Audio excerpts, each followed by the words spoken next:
Hey guys, okay, so I am in the kitchen actually sitting on this little teeny tiny chair on the floor because I want to show you my freezer. I'm going to talk about how I do food prep. It's a little bit different. Most people for food prep, it means that they are making 1 or 2 meals and making 5 days worth and they eat the exact same thing for 5 days. That just doesn't work for me. It's just not my style. I can't do it. I get sick of eating one thing all the time. Yeah, I got to mix it up. So here's how I have started food prepping. Here's my handy dandy freezer because that is where all my food prep food stays.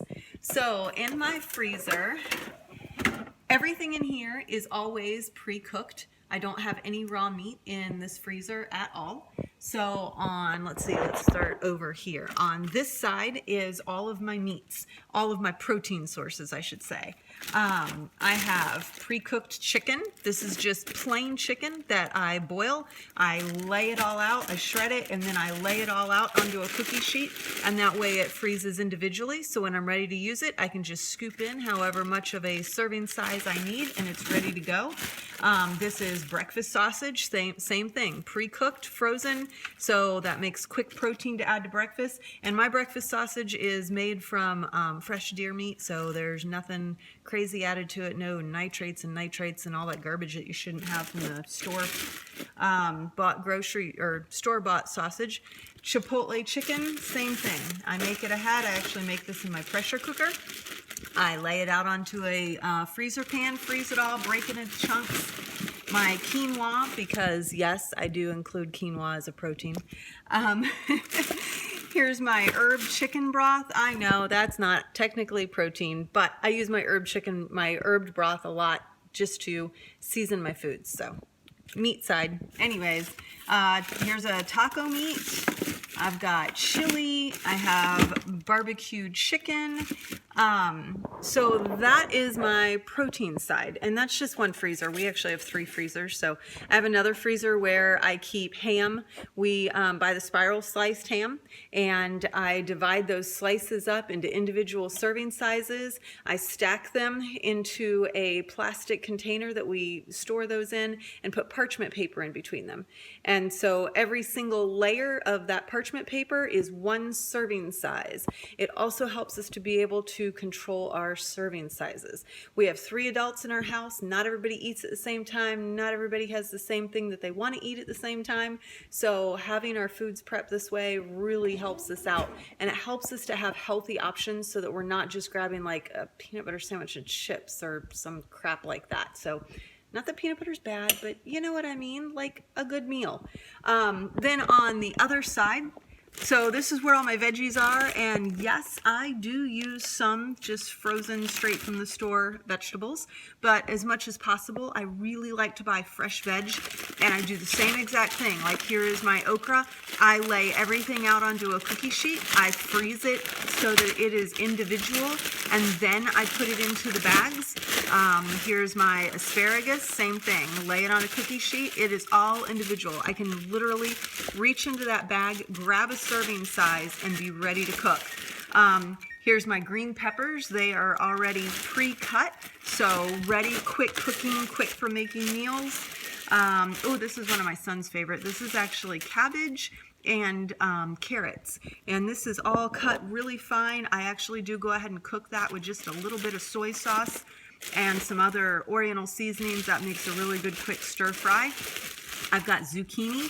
Zucchini really freezes great. So does that asparagus and the green peppers I showed you. They are not cooked. These are just totally cut up, ready to go. Again, this makes such a quick meal. You're able to grab out exactly what you need and just cook up, whether it's a stir fry or a side dish. This is kind of my Mexican bag.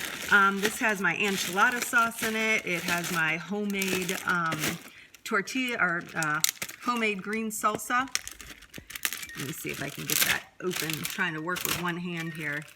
So my green salsas, I actually bag up into these individual bags, and I put them in there so that they're flat like that. and then it makes it real easy if we don't want, like, that's one serving, like maybe if 2 of us are having some salsa, but I can also break that up really easily and take just a portion of that out, and I've got add to a quick meal there. Now, believe it or not, I do eat sweets. So this is my secret for how I'm able to enjoy sweets without going crazy.